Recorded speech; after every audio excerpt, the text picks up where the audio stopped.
Bom dia, meus queridos alunos do terceirão. Hoje a gente vai começar a aula de Sociologia, Pensamento Sociológico Brasileiro. Essa aula é muito porreta, tá? E num sentido assim bom da palavra e num sentido também de ser pesado, conteúdo pesado, tá bom?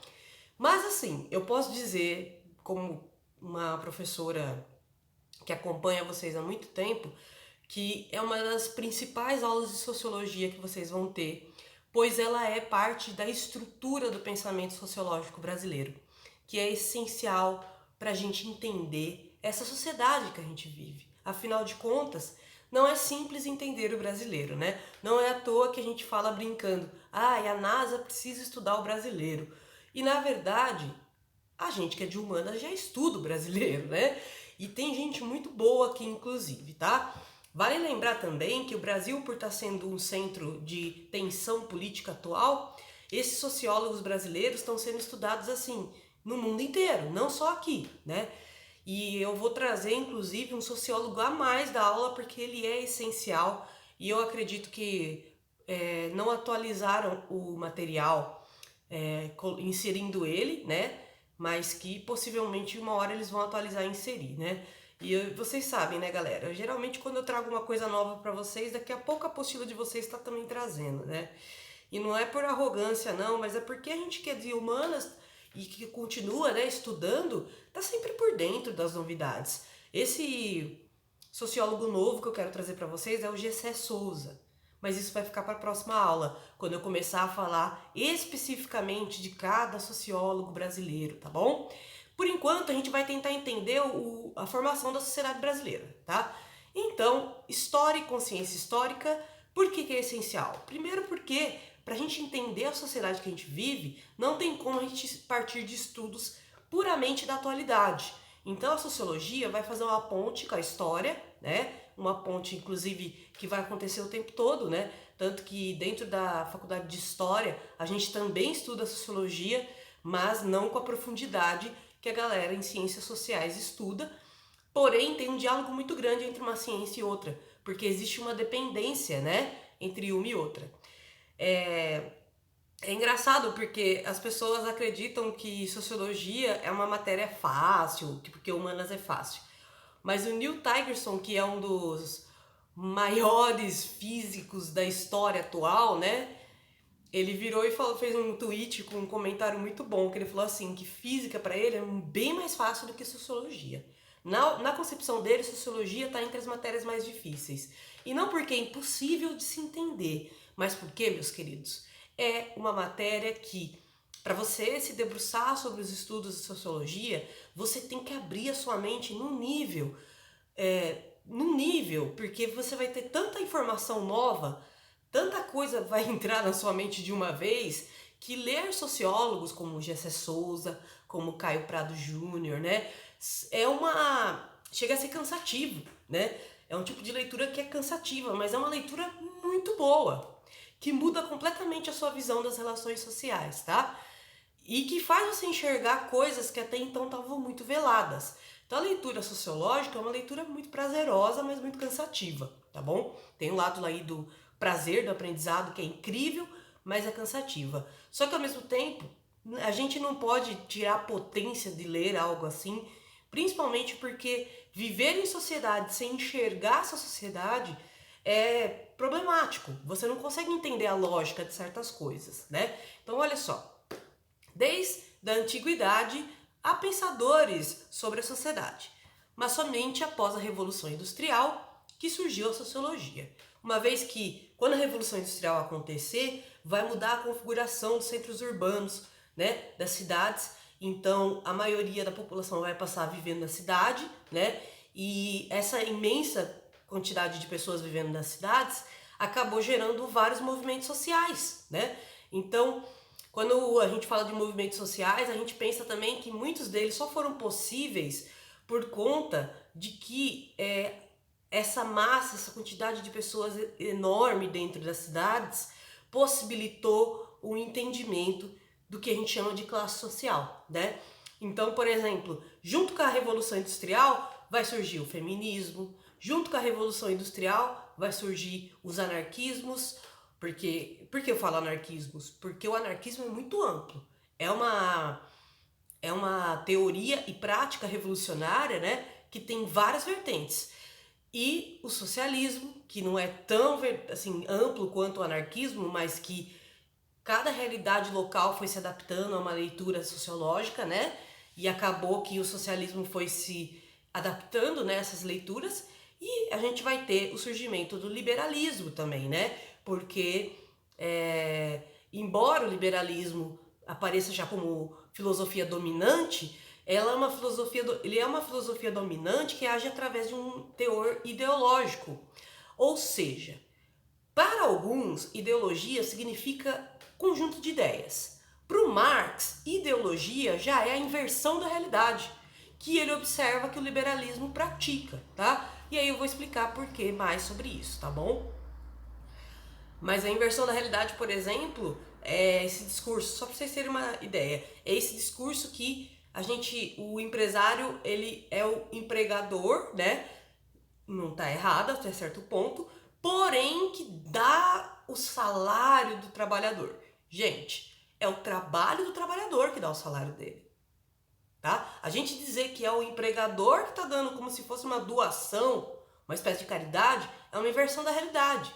O que o doador tá fazendo, o que o empresário está fazendo, nada mais, nada menos é pagar pela força de trabalho do trabalhador. Então, quem que é o principal objeto da conquista do salário? O trabalhador. Se não tivesse o trabalho dele, não teria por que ele receber um salário, né? Então, isso é só um exemplo de inversão da realidade, mas eu posso dizer várias outras. O fetichismo da mercadoria, por exemplo. Quando a mercadoria ganha um objeto, uma coisa meio mágica, né? Que é o que o Marx chama aí de como se fosse uma mistificação daquela mercadoria. Enquanto o trabalhador é coisificado, ele é tratado como meramente um salário, né? Como um objeto da linha de produção. A mercadoria é tratada como se ela tivesse vida própria, né? Por quê? Primeiro, ela se distancia do trabalhador por conta do lucro, né? O trabalhador faz a mercadoria, mas ele não tem acesso à riqueza que aquela mercadoria vai gerar. Isso é o lucro. Segundo, né? Porque a mercadoria não é vendida simplesmente pela sua própria função.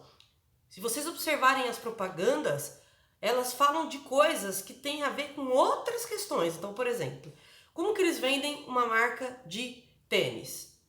Eles pegam um atleta que é muito famoso e faz uma propaganda com aquele atleta.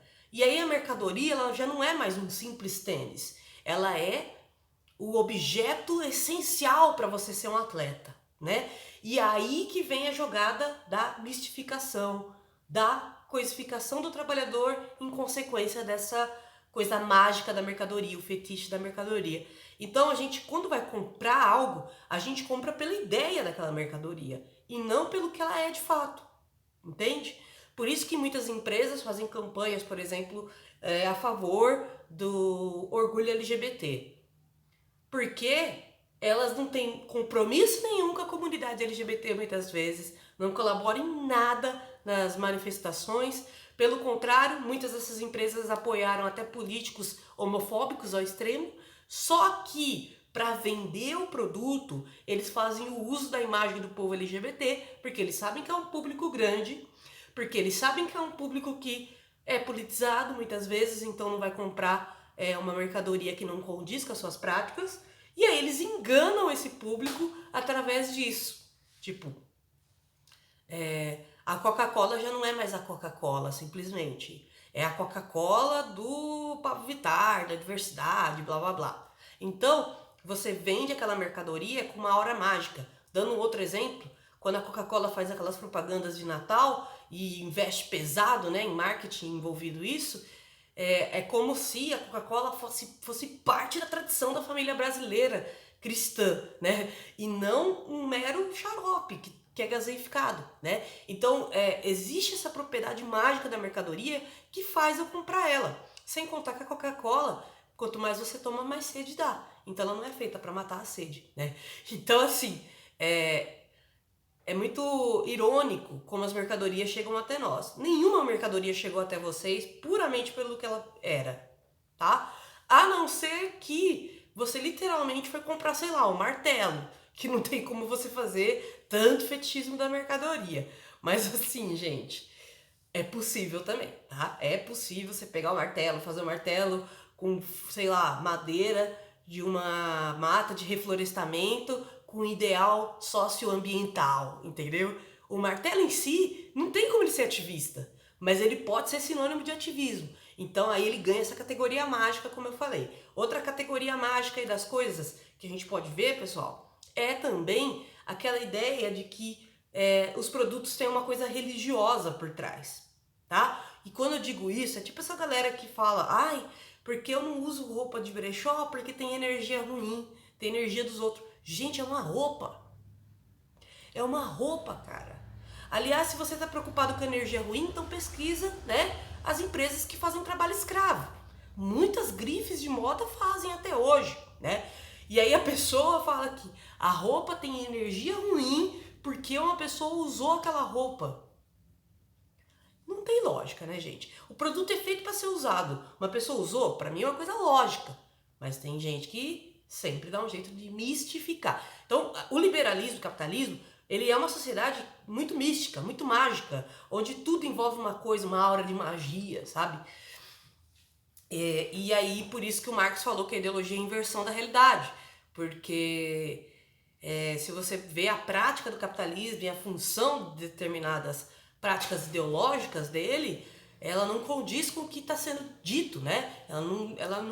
A prática não tem a ver com o discurso, né? Por isso que é uma contradição, tá bom? Então no Brasil, né? Vocês verem como essa contradição acontece o tempo todo. Não foi diferente. Ainda na época da colonização, haviam visões muito imprecisas do que é história. Apenas quando o capitalismo se consolida de fato, há uma necessidade de entender constantes transformações da sociedade. No século XVI ao século XIX, o Brasil foi contado pelo colonizador, ou seja, a visão histórica que o brasileiro teve de si mesmo foi contada por um europeu que veio para cá no intuito que, segundo ele dizia, aí vem a coisa da magia, né? Era um intuito civilizatório, mas na prática era um intuito de aculturação, de extermínio de uma cultura e de escravização, né? Então você fazia os indígenas serem catequizados e tratava tudo que é indígena como pecado, né? A arte indígena, que é uma arte que tem a ver com as raízes do Brasil, né? Ela vai ser tratada como artesanato. E é muito louco essa distinção entre arte e artesanato. Porque para quem é artista, os dois são a mesma coisa. Mas, na visão europeia, arte era o que é produzido na Europa. Artesanato era o que os povos indígenas faziam. E tinha um teor de desprezo nessa palavra. De tipo, isso daí não é arte, isso daí é objeto decorativo. Entende? Então, complicado, né? Aí vocês já estão vendo uma valorização da cultura europeia. E o que tem a ver de... É muito louco quando os europeus falam, a gente trouxe a civilização como se os indígenas não fossem uma civilização. Então isso também tinha um teor racista por trás. E olha como a humanidade é complexa, né? Eles falam uma coisa, mas por trás daquela fala existe outra prática. Então eu falo que eu estou trazendo uma civilização porque eu tenho tanto racismo que eu sequer considero aquela civilização humana. Eu considero uma coisa animalesca, selvagem, né? Como se eles não tivessem evoluído, né? Então tinha esse teor, nós somos mais evoluídos porque temos mais tecnologia e blá blá blá. Ué, o que é tecnologia pro europeu? É o que foi produzido dentro da linha industrial. Mas o que é tecnologia para a ciência? Né? São coisas diferentes. Vou explicar um pouco melhor depois, tá bom? Então, olha só. Então, o Brasil, nessa narrativa, pouco se dizia sobre a mão de obra escrava oriunda das imigrações forçadas da África para a América. E, sobretudo, da aculturação dos povos indígenas. Só foi possível graças ao monopólio da educação que os jesuítas detinham, assim forçando esses povos a ter a mesma visão de mundo europeia, embutindo uma ideia de superioridade dessa cultura como sinônimo de civilização. né? Então, primeiro os jesuítas foram pegando elementos da cultura indígena e apropriando para a cultura católica. Segundo, eles foram dissolvendo esses elementos e transformando todos esses elementos em símbolos católicos. Terceiro, eles fizeram uso da força, através da escravidão, através da violência, né? E por último, eles tinham um monopólio da educação. Então eles usavam, na visão deles, a alfabetização para a língua portuguesa como forma de mudar completamente a visão de mundo daqueles indígenas e forçá-los a ter uma visão de mundo parecida com a visão de mundo europeia, tá bom? Então, os indígenas eram de subsistência. Como que eu ia pôr o indígena para fazer um trabalho capitalista? Que é 12, 16 horas seguidas fazendo a mesma coisa, né? Como que eu vou dar sentido para isso? Para o indígena, o trabalho e a arte se misturam. Para o capitalista, trabalho é uma coisa, a arte é outra. Aliás, a arte pode ser até uma espécie de mercadoria dentro do capitalismo, né? Então, o indígena, quando ele ia caçar, ele tinha todo aquele tempo que ele pegava o arco e flecha dele, decorava, fazia flecha por flecha. Então, não era uma ideia de trabalho sacrificante, era uma ideia de trabalho como formação da minha identidade dentro dos povos indígenas. Aí ele ia, caçava, trazia, né, o que foi caçado, utilizava-se quase tudo, né, daquele animal como forma de respeito àquela morte, né? O indígena, ele usava os elementos da natureza, mas com aquele cuidado para não desgastá-la, e de repente vem uma ideia capitalista de que a natureza é nossa inimiga e ela deve ser exterminada em prol da civilização. E aí vem essa ideia de que você não pode trabalhar, ser artista dentro do seu trabalho, que que trabalho é coisa séria e arte já é tipo artesanato. Então eles vão fazendo um desencantamento da cultura indígena. Não é à toa que os indígenas consideram, galera, a vinda dos portugueses o início do fim do mundo deles, tá? Pra quem fica falando, o calendário maia falou que o mundo vai acabar, que não sei o quê. Gente, para os indígenas brasileiros, desde 1500 o mundo tá acabando, tá bom? Então é isso aí, gente. Esse vai ser o primeiro bloco da aula, tá? Vocês vão ver uma foto da arte indígena que eu tirei do site artesanatoindígena.com, que justamente tem esse papel de divulgação da arte indígena. É uma foto muito bonita e que também mostra essa visão que a gente tem do indígena do passado, que ela acabou, né? Vocês vão ver um indígena segurando uma câmera atual, né? Enquanto os outros estão fazendo artesanato, alguns estão usando shorts. Então a gente tem que tirar essa imagem daquele indígena da época da colonização. Eles têm acesso à tecnologia hoje e fazem o uso dessa tecnologia para divulgar a sua existência, para escrever a sua própria história, tá bom? Então é isso, meus queridos. E vamos para o próximo bloco da aula. Aproveita agora que é aquela pausa para ir lá no banheiro, pegar o cafezinho e voltar.